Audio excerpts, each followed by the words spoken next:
Hola, ¿qué tal? Un saludo cordial para todos, bienvenidos a Fútbol y Algo Menos, una nueva entrega de Fútbol y Algo Menos, el fútbol visto desde una perspectiva de ciencias sociales, el fútbol visto desde la antropología, nuestra experta Laura Sánchez, a quien saludo. Laura, buenas noches, ¿cómo te va? Buenas noches, Amix. Experta en nada, creo. Experta en nada, Experta en nada. tú eres experta en tejer, tejes muy bien. Quizá, sí, en sufrir con el Tolima. Sí, sí, sí, nosotros sufrimos bastante. Bienvenidos a nuestros oyentes. Hoy queremos hablar de un tema, pues digamos, para quienes nos escuchan por primera vez, les contamos que este es un podcast que trata el fútbol y todos esos temas sociales que están en torno a él, a la práctica del deporte. Y hoy queremos hablar de la homosexualidad en el fútbol. Entonces estamos hablando de un deporte que tiene una narrativa masculinizada, que tiene una narrativa que siempre está ligada a los patrones de conducta que relacionamos con la hombría, con el ser macho, con el ser fuerte, pues así, toda esa, como que todo ese discurso en torno a la virilidad y bueno, en fin, digamos que es un discurso que ha permeado a aficionados, a profesionales, a la prensa en general y pues por años se ha incrustado en el imaginario de todo aquel que le guste el fútbol. Ahora bien, ¿qué sucede entonces cuando algún futbolista, digamos, tiene otra tendencia sexual? ¿Sí? Digamos, cuando un futbolista es homosexual, ¿qué ocurre? ¿Cuáles son las reacciones que hay entre sus compañeros, entre sus, entre el director técnico, dirigentes, etcétera? Y cuál es la mirada del público también sobre eso, sobre ese fenómeno. Entonces, fútbol y homosexualidad, la homosexualidad en el fútbol. Laura, visitamos para preparar este podcast un artículo extraordinario del País de Madrid que hace un recuento sobre el tema. ¿Qué nos puedes contar al respecto? Bueno, pues sí, habla un poquito este artículo sobre las diferencias entre el fútbol femenino y el masculino en términos de cómo se rechaza la homosexualidad, la transexualidad, incluso, bueno, diferentes orientaciones sexuales. Ahorita que dijiste tendencia me pareció muy chistoso porque eso sonó a arcaico. Esto, pero bueno, hablan un poquito de eso y también nos hablan pues de la situación lamentable de los jugadores o para los jugadores homosexuales del fútbol masculino, porque casi que es imposible salir del closet, ¿no? Sí. Mencionaba a Philipp Lahm, este lateral alemán, pues tan campeón del mundo y tan famoso y tan reconocido, que en su libro les aconseja a los jugadores homosexuales no salir del closet porque va a ser peor para ellos, ¿cierto? Esto causó tremendo eh, rechazo, pues Revuelo. obviamente, Ujú. sí, bueno, revuelo, Sí. rechazo, de todo. No es una afirmación fácil de sostener, pero eso fue lo que dijo. Y esto pues lleva como al análisis de por qué él dice esto, o sea, por qué este hombre blanco, millonario y heterosexual se toma el atrevimiento de aconsejarle a sus compañeros homosexuales si deben o no salir del closet. Eh, Hablar desde el privilegio de para quien tal vez lo peor que le puede pasar es recibir ofensas, insultos o burlas, ¿no? y además que no son ni siquiera de corte racista, ni clasista, ni homofóbico, entonces, o sea, ¿qué ofensas le pueden decir a Philip Lam? Mucho más sencillas y con una carga histórica mucho menos pesada que las que puede recibir un jugador gay, negro y pobre, por ejemplo. Sí, como el caso de Justin Fashanu. Justin Fashanu era un jugador de la liga inglesa del Nottingham Forest y abiertamente reconoció su homosexualidad y la consecuencia de ello fue pues persecución, eh, exclusión, dolor, depresión y eso desafortunadamente desencadenó en el suicidio de este jugador. Quienes reseñan el juego de él lo describen como un tipo muy efectivo, muy interesante desde el juego, pero desafortunadamente pues todo este mundo de exclusión, toda esta persecución absurda lo llevó, digamos, lo fue condenando a una situación irreversible desde lo emocional y terminó tomando pues esta decisión en 1998. Y eso pues sienta, Laura, un precedente muy difícil, muy duro, muy tormentoso para todo aquel que viva una situación similar. Claro, porque es que además es el único futbolista en activo que ha salido del closet. O sea, la historia del fútbol profesional solo tiene ese ejemplo. Entonces, Claro, imagínate tú verte en la posición de ser un jugador joven, homosexual o bisexual. En este contexto, pues salir del closet es imposible y muchos de ellos pues reprimen eso y no lo comentan y no lo dicen y nunca se habla del tema, entonces casi que se asume y es como una cosa que se da por hecho en el fútbol masculino y es que todos los jugadores son heterosexuales y eso probablemente está muy lejos de la realidad, o sea, es imposible que en sí, una muestra demográfica tan grande todos los hombres claro, sean heterosexuales. sí, sí, Además, sí. no, o sea, no hay ninguna razón para creerlo estadística, pero pues además lo más probable es que la razón sea esa, que hay un problema grandísimo de represión de la manifestación libre de la sexualidad y que está asociada a un poco de cargas machistas que tiene el fútbol masculino y el femenino. Ahorita de pronto abordamos un poquito la diferencia entre una cosa y la otra, eh, Sí, de acuerdo. pero, pero sí, pues todo esto... em, bueno, ya lo hemos hablado, ¿no? La violencia, por ejemplo, cuando tocamos el tema de violencia, hablamos de esta hipermasculinización del espacio del fútbol que está en hinchas, en jugadores. De hecho, por eso yo pienso también que muchas personas homosexuales, sobre todo los hombres, se han sentido excluidos del espacio del fútbol como hinchas también, porque hay una Sí, narrativa de que es un espacio para machos, para hombres heterosexuales. sí. Sí, eso digamos que es lo que se ha normalizado desde el discurso y desde las acciones. Ahora bien, tú hablabas de la cantidad de hombres que practican el fútbol y que asumir que toda esta cantidad de hombres hay un 100% de heterosexuales, pues es casi que, pues es ridículo, ¿cierto? Pues, asumir eso.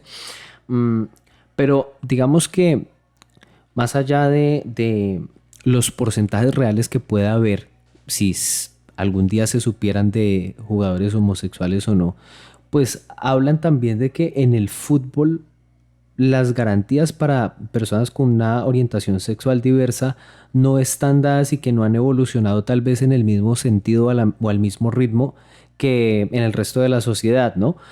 Si bien es cierto, todavía hay escenarios de exclusión, de persecución, de discursos radicales, homofóbicos, pues vemos y vivimos en una sociedad en la que hay unas garantías mucho más palpables, visibles, que hace 30 o 40 años.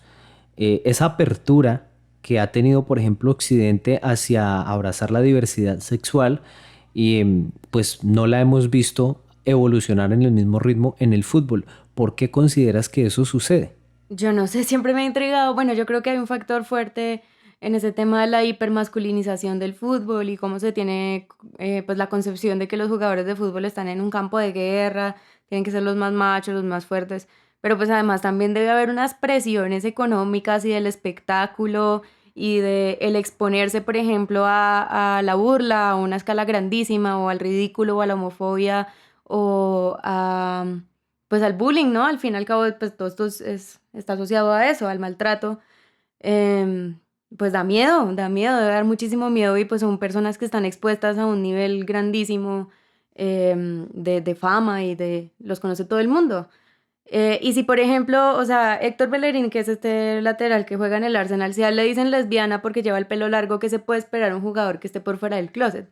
Alguien que salga del closet directamente y diga si soy gay y no me importa. Eso, yo creo que todavía estamos Claro. muy lejos de eso, pero pues el fútbol femenino, por ejemplo, es otro cuento totalmente diferente, porque si bien hay esas cargas hipermasculinizadas, pues juegan es al contrario. Entonces, casi que las mujeres que juegan fútbol ya son percibidas como lesbianas desde antes de salir del closet. Y aún si son Ujú. heterosexuales, igual da lo mismo, son percibidas como lesbianas. Entonces esto hace que de pronto el lesbianismo, o la homosexualidad o la bisexualidad sea un campo un poquito más fácil de habitar para ellas, donde esto ya se da por Sí. hecho que al contrario en el espacio de los hombres. Yo te decía que lo problemático no es asumir que una mujer pueda ser lesbiana o no, sino asumir que ningún hombre puede ser gay. Puede Ujú. ser gay en el fútbol. Tú hablabas del grado de exposición, entonces ¿crees que por el hecho de que el fútbol femenino no tiene la misma difusión todavía del fútbol masculino, pues digamos que pueda pasar más inadvertido el tema de quién es homosexual o no allí y en el fútbol masculino, pues por el grado de exposición quede más difícil. Claro, es que históricamente la progresión es distinta, porque el fútbol masculino como actividad profesional pues viene de más tiempo y más asociado a la homofobia general en la sociedad. Y eso casi que Ujú. se congeló. O sea, esa concepción se congeló. En cambio, el fútbol femenino como actividad profesional pues entra en una época en que la diversidad sexual ya es una cosa mucho más tolerada. Nace en un contexto mucho más favorable, ¿no? Exacto, y ese Mm. tipo de cosas, o sea, esas cosas son las que nunca echan para atrás. Entonces el fútbol femenino está ganando exposición, pero eso no hace que las jugadoras se inhiban de manifestar su sexualidad, o sea, todo lo contrario, porque eso es Claro. un terreno conquistado hace muchísimo tiempo, porque nació casi que así, o por lo menos alcanzó ese nivel Bueno, el fútbol femenino en general es un espacio mucho más tolerante que el masculino, no solamente Sí. en este sentido, pero yo creo que aquí es una de las áreas donde se nota, o sea, se nota que... Hay una escala de valores distinta. Exacto, pero entonces como Mm. arrancó así, entonces ya por más que adquiera Ya. exposición, esto ya no echan para atrás. Es irreversible. Ahora, una pregunta sobre el tema de las presiones que desde lo económico pueden llegar a condicionar el hecho de que un jugador salga del closet o no. Dejemos al margen un poco la hostilidad habitual de nosotros los aficionados, porque pues hemos dicho, hemos reconocido que cuando estamos en la cancha, pues somos racistas, clasistas, y muy seguramente si algún jugador sale del closet, pues seríamos los más homofóbicos, seríamos el procurador Ordóñez en la tribuna. Eh, pero quiero conectar con el tema de lo económico, porque últimamente las empresas han abrazado el discurso de la diversidad sexual y pues lo han utilizado a su favor, pues como todo, como cualquier otra cosa, como cualquier cosa que aparece, pues digamos que todo lo que se pueda convertir en capital, pues ellos lo van a ver como una oportunidad de negocio y van a utilizar el discurso y detrás de eso pues está el interés de ellos es de vender. Este contexto en el que eh, abrazar la diversidad está siendo cada vez más popular, no puede ser visto también como una oportunidad para los atletas de ampararse en eso y tal vez encontrar en el sector empresarial un respaldo o que por lo menos la garantía de que no van a perder patrocinios en caso de que lo hagan, porque esa es una de las condiciones que a veces ponen, que de pronto perdemos patrocinadores, entonces más bien no digamos nada. Sí, de hecho a mí me parece que es probable que la primera vez que veamos a un futbolista por fuera del closet sea al lado de una campaña de marketing. Hoy en día no hay nada que escape a los mercados y a la publicidad. Y es sorprendente que de hecho, o sea, creo que el mes del orgullo, que es junio, es o sea, manosearon absolutamente el concepto de la bandera LGBTI y de las luchas LGBTI, se apropiaron de eso las marcas y lo usan para vender y lo usan para atraer público y para atraer clientela de poblaciones que históricamente han sido marginadas. A mí eso pues particularmente me parece muy triste porque pues es como conflictivo, problemático dentro de lo que yo concibo y pienso que solamente sea a través del mercado que se puede legitimar algo que tiene que ser tolerado solamente por su razón de ser, porque pues es quién es la gente, ¿sí? No están haciéndole daño a nadie. O sea Y que en solamente, sí. dale. No, En no, un- dale, cierra y yo te hago una pregunta. Ok, no, sí, o sea, solamente es a través del mercado que se legitiman un montón de cosas. Yo pienso que el fútbol femenino, o sea, algún día se van a dar cuenta de que eso vende, ¿sí? Y bueno, ya se están dando cuenta en algunas partes del mundo, pero ese rechazo a la presencia de las mujeres en el fútbol y en general en el deporte, el día que las marcas se den cuenta de lo mucho que vende eso, porque es que están atrayendo público femenino al deporte, público que históricamente ha estado excluido o marginado o que no le presta atención a eso porque no se siente incluido, está empezando a llegar, ¿sí? Claro. Y es por eso, entonces el día que se den cuenta de que pueden llamar a la población LGBTI al publicitar un jugador homosexual, eso va a empezar a estar aceptado. Entonces yo, o sea, lo que yo siento es, fue, pucha, qué tristeza que tenga que pasar todo por una campaña de marketing, pero probablemente sea así. O sea, en algún momento el fútbol masculino se va a poner al día con la tendencia mercantil, que es que en este momento se apropian de todos los discursos de las luchas LGBTI para vender porque es para eso. Sí. O sea que no, la pregunta que te quería hacer era que digamos que terminan uniéndose los homofóbicos y quienes luchan por las causas justas sin un propósito mercantilista, molestos cuando las empresas ponen la bandera del orgullo gay en sus marcas. Porque Es cierto. Es Uno cierto. ve al abuelito facho diciendo, pero entonces ahora todas las marcas se volvieron gay. Y entonces está el activista diciendo, pero es que todo es mercadeo, todo es mercantilizado. Y entonces ahí hay un punto en Claro, común en y cuanto al rechazo. es un problema, digamos, contradictorio porque uno dice, bueno, la ventaja de que estén esas cosas en publicidad es que hay más referentes. Y para Mm, las personas que crecimos sin referentes, o sea, por ejemplo, las niñas o las personas mm, racializadas o las personas gordas o las personas homosexuales, tener en la publicidad un referente, uy, eso es súper clave para el fortalecimiento de la autoestima. Pero pues es sí, problemático que de pronto eso pueda venir sin una identidad política también de lo que ha significado esa opresión histórica pues de la que hemos estado hablando creo que varias veces en el podcast. Entonces, sí. sí, o sea, seguro va a ser así. Pero, Yo creo que así va a ser cuando llegue la homosexualidad abierta al fútbol masculino. pero esa consecuencia del mercadeo no obedece precisamente a eso, a esos cambios políticos. Probablemente, exacto, pero entonces son cambios, o sea, son luchas políticas que pierden un poco el sentido político al ser mercantilizadas. Entonces, pues Pier- ya, pier- o sea, lo digo es en el sentido de al estar incluidos dentro del mercado, entonces ya pierden Pierden la idealización, pierden Porque el romanticismo. quizá, porque, bueno, no sé si el romanticismo, yo creo que al contrario, se romantizan más. Ok, Yo creo que lo que pierde un poco es que, o sea, es entender que todas estas luchas han estado asociadas a la clase.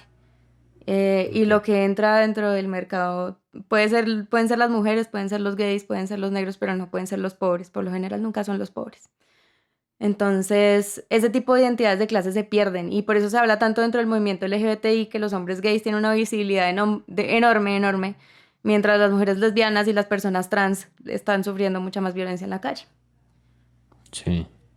Yo creo que es un poquito por ahí, pero probablemente cuando el fútbol masculino se ponga al día va a ser desde ahí, va a ser desde esa perspectiva, digamos, de la publicidad y la venta. Yo no sé Y, qué es y- lo que esperan las marcas, o sea, eso va a ser un golazo. Claro, y de todas maneras, digamos que casi que el fútbol últimamente se ampara desde el mercadeo para todo, ¿no? O sea, todas las decisiones que toma y veíamos en Twitter una reflexión de Marcelo Bielsa al respecto de cómo los intereses comerciales pues han mermado el nivel del juego, el nivel del espectáculo y pues digamos que el fútbol ya tiene incorporada esa práctica de asumamos todo o innovemos, pero a partir del respaldo de lo comercial. O sea, ese es el escudo para ir a dar cualquier tipo de batalla. Entonces, sí, yo coincido con esa lectura que tú haces. Muy seguramente va a ser por ahí, por el tema del marketing, que terminen, digamos que siendo más abiertos a la diversidad. Ahora bien, mm, tú hablabas ahorita de la exclusión o la inclusión del fútbol. Nosotros en otro espacio hablábamos en el episodio de los antifútbol, hablábamos de que el fútbol es un espacio incluyente desde las clases que hemos visto escenarios de práctica de fútbol aficionado en los que el pobre y el rico comparten escenario y todo esto y digamos que desde esa mirada podría ser bastante incluyente el fútbol o también cuando de forma simbólica se juegan partidos de fútbol entre bandos distintos para sellar un pacto de paz, en fin. Pero para las personas que homosexuales o bisexuales, el fútbol puede ser un espacio muy hostil de exclusión, no solamente en el campo profesional, sino también desde la afición, ¿no? Y desde la práctica amateur. Sí, yo creo que los hinchas también, y por eso hay tanto antifútbol, ¿no? O sea, creo que nos burlamos mucho y echamos mucho veneno en ese podcast porque, pues, porque nosotros no lo somos, ¿no? Pero pues uno entiende también de dónde vienen esos sentimientos, digamos, de rabia y de rencor. Y pues está en eso, está en que el fútbol ha sido, pues como es eso, como es un ambiente tan masculino y tan, digamos, tan, ¿cómo decirlo? Quizá vertical, o no sé, sí, como que hay una estratificación de, o sea, por ejemplo, el que es talentoso y eso, pues no es el gay, o no es como Mm. el, Salvo que sea la loca o Costa sea, para sí, nuestros oyentes al- ibaguereños que saben, la loca Costa es el mejor jugador de la historia del fútbol aficionado en Ibagué. Todo el mundo jugó con la loca Costa o todo el mundo lo vio tapar y era, no sé, Pelé y y Maradona. para ponerles en contexto, la loca Costa ahorita es una mujer trans que vive en Sí, Roma, sí, que gana más plata que todos ustedes probablemente, La primera jugadora de fútbol trans, no mentiras, pero hace poco se coronó campeona olímpica la primera jugadora profesional de fútbol abiertamente transexual. Es una persona no binaria que se llama Queen, de la selección de Canadá, para que la busquen. Es histórico, o sea, realmente, bueno, fue histórica su participación en Juegos Olímpicos y pues como quedó campeona olímpica, entonces ahora es la primera medallista olímpica en el fútbol abiertamente transexual. Eso ¿Y de es, qué juega? ¿Y eso de qué es juega? increíble, eso es increíble. Ella es volante, creo. Volante. Y además, por ejemplo, en Volante. el fútbol argentino, en este momento, también hay una jugadora transexual. Ese tipo de cosas están empezando a aparecer. El tema de la transexualidad en el deporte es muy complejo porque sigue existiendo muchísima transfobia, pero hay ejemplos de mujeres trans sobre todo que están y han estado desde hace mucho tiempo ahí. Entonces, o sea, ¿por qué es tan abierto el fútbol femenino o el deporte femenino a eso y el masculino tan cerrado? Y es algo que, por ejemplo, yo pienso que con el paso del tiempo y con las generaciones y etcétera, yo estoy tan harta del fútbol, tan harta, tan harta, tan harta del fútbol masculino y de ese espacio tan represivo. Y, por ejemplo, hoy con lo de Cristiano Ronaldo, uy, Dios mío, estoy pero, o sea, harta, fastidiada, ¿no? Porque no entiendo porque yo, o sea, hay un punto en el que todos estos temas, cuando hablamos de la violencia de género, yo también creo que lo decía, y es que uno se hace tan consciente a esto que es imposible, o sea, para mí es absurdo que haya un violador en el campo y que sea Sí, idolatrado de esa manera. Y no solo sí, la sí. idolatría, porque eso hasta uno lo entiende, sino el silencio tan absurdo que hay alrededor de esas Ujú. cosas. Y el fútbol femenino Sí, absolutamente no es así, o sea, es todo lo contrario. Entonces, las audiencias están empezando a cambiar y si el mercado no se pone al día, se van a perder de una generación entera de aficionados. sí. Sí, eso que tú dices de Cristiano Ronaldo es así.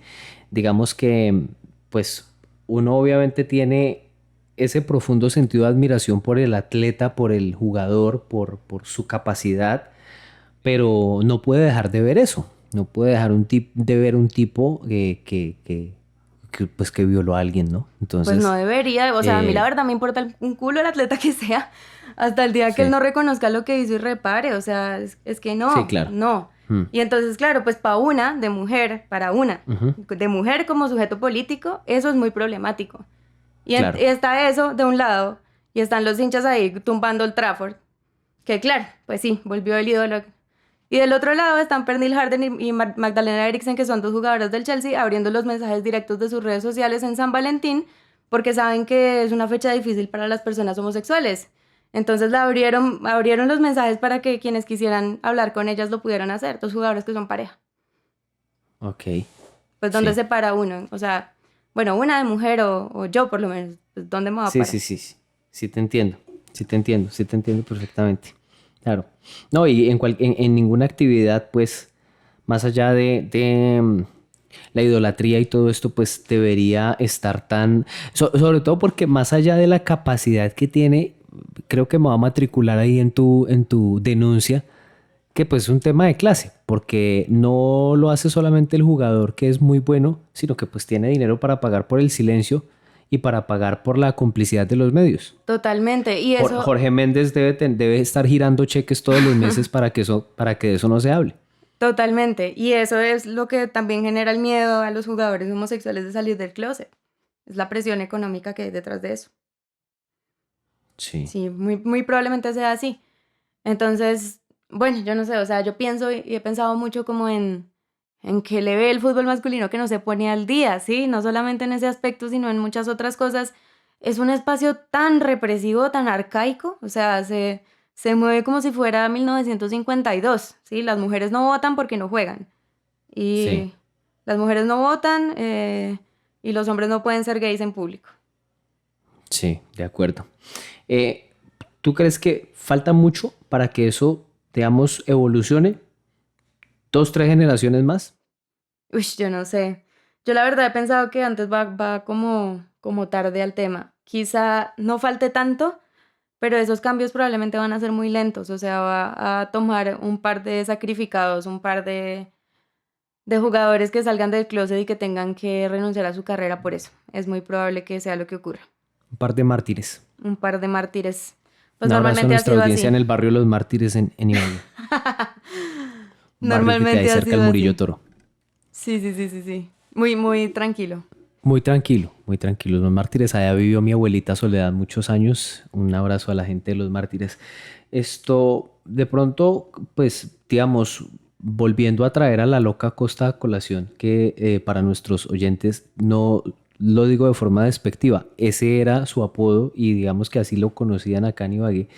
El fútbol aficionado, pues por ejemplo, lo que me tocó vivir a mí, ¿no? Ahí sí ya me excusa la audiencia hablar del tema desde el punto de vista personal, pero pues a mí sí me tocó ver muchas veces jugar, enfrentar todo esto a jugadores homosexuales y pues un tema completamente natural, un tema completamente normal. Obviamente, pues ya después en el tercer tiempo en las cervezas, pues había la burla, el comentario, todo esto, ya entre pues solamente los machos, pero lo que pasaba en la cancha era nada, ¿sí? O sea, pues lo que tiene que pasar, cada quien en lo suyo, jugando y ya. ¿Tú crees que el fútbol aficionado incluso puede evolucionar más rápido que el profesional en ese sentido? Totalmente, porque es que el fútbol aficionado está libre de la presión de la fama, la exposición, sí, el juicio público, la tribuna pública, a esa escala a la que están sometidos los futbolistas hombres profesionales. Entonces, o sea, yo creo que ser gay no es fácil tampoco hoy, pero es más fácil que hace 100 años y es más fácil que hace 50. Y probablemente cuando tú jugabas fútbol en el Galán, y eso pues era más difícil que ahorita, pero ya existía una, pues no sé, como una tranquilidad al respecto. De pronto no, estas personas no salieron apedreadas de la cancha, Ujú. como podría haber sido mucho antes. Entonces, o sea, sí, sí, porque eso ya como que esa presión a la que están sometidos los profesionales, pues no la tienen a ese nivel Claro. los amateurs. Entonces, Ujú. El obviamente hay anonimato, una, el anonimato te protege. totalmente, pero pues además también la comunidad, porque no es lo mismo, por ejemplo, no sé, la persona que maneja la peluquería o sí, como que es famoso en el barrio y eso, y pues ya todo el mundo lo sabe y pues no pasa nada. No pasa nada, digamos, no quiere decir que no hubiese homofobia, porque es lo que tú dices, pues igual después estaban los chistes y las burlas y todo eso, y seguramente todavía lo están en muchos espacios, pero pues por lo menos ya la gente puede ser con una tranquilidad, sí, puede ser sí misma, sí, o sea, como que Sí. hay de pronto un miedo un poquito menor a eso. Mm. Entonces ahí está. Y pues las mujeres, como siempre les han dicho lesbianas, pues cuando ya salieron del closet ya les importó mierda, o sea, y las mujeres profesionales más todavía. Y digamos que en el tema de la fama y la exposición mediática, los cantantes pues tienen un nivel de exposición tan alto como el de los futbolistas. Sin embargo, pues en el terreno de ellos es mucho más sencillo salir del closet. Claro, porque las artes siempre han estado al lado de lo sensible. Yo creo que las artes, por el contrario, han abandonado esa, como esa perspectiva masculinizada. No todas las artes, ¿no? Quizá, bueno, de pronto yo del otro día pensaba, es increíble que la gente dudara de si Juan Gabriel era gay o no. O sea, Juan Gabriel era gay Sí. y siempre lo fue y yo creo que era muy extraño, o sea, por lo menos ahorita y desde el año 2021 ver los videos y pensar, había gente en los 80s que dudaba de Juan Gabriel, de que Juan Gabriel fuera gay o fuera heterosexual. Pero Mm. pues es porque ahorita ya tenemos una costumbre mucho más, digamos, tolerante al respecto. Claro. Pero, pero bueno, igual Juan Gabriel tuvo la libertad, por ejemplo, de expresarse como lo hacía, o sea, de ser un hombre sensible, de llorar en el escenario, de bailar, de De usar los bailar como sacos bailaba. brillantes, así, Ujú. ponerse la chaqueta, te amo, Juanga, de ponerse la Mm. chaqueta con los brillantes y tal, y dirigir la Sí, orquesta, y bueno, o sea, una persona muy expresiva. Y es sí. que hasta eso está vedado en el fútbol, o sea, ni siquiera el cariño, ¿sí? Ni siquiera la camaradería y eso. O sea, si el abrazo no es el gol y la euforia y eso, entonces ya, ay, los maricas y no sé qué. Y Hay, pues hay una foto de Canilla y Maradona besándose en cancha de Boca que desvirtúa un poco eso. probablemente los noventas. Pero, Sí. La pero Argentina de Menem. pero es otra cosa porque sí, o sea, sigue habiendo como esa carga de que si son muy amigos, entonces ya, y además porque no son gays, no, son maricas, que es la palabra peyorativa y todavía el maricón en la cancha, el puto en México, por ejemplo, que es el insulto Ujú. homofóbico, Sí. es muy difícil en ese contexto uno decir, voy a decir públicamente que soy gay. Probablemente, es más, probablemente los gays ni siquiera lleguen a tener que plantearse, o sea, simplemente lo anulan y ya. Hemos hablado de el fútbol y la homosexualidad en esta nueva entrega de Fútbol y algo menos. Gracias por escucharnos. Gracias, Laura. Gracias a Mix.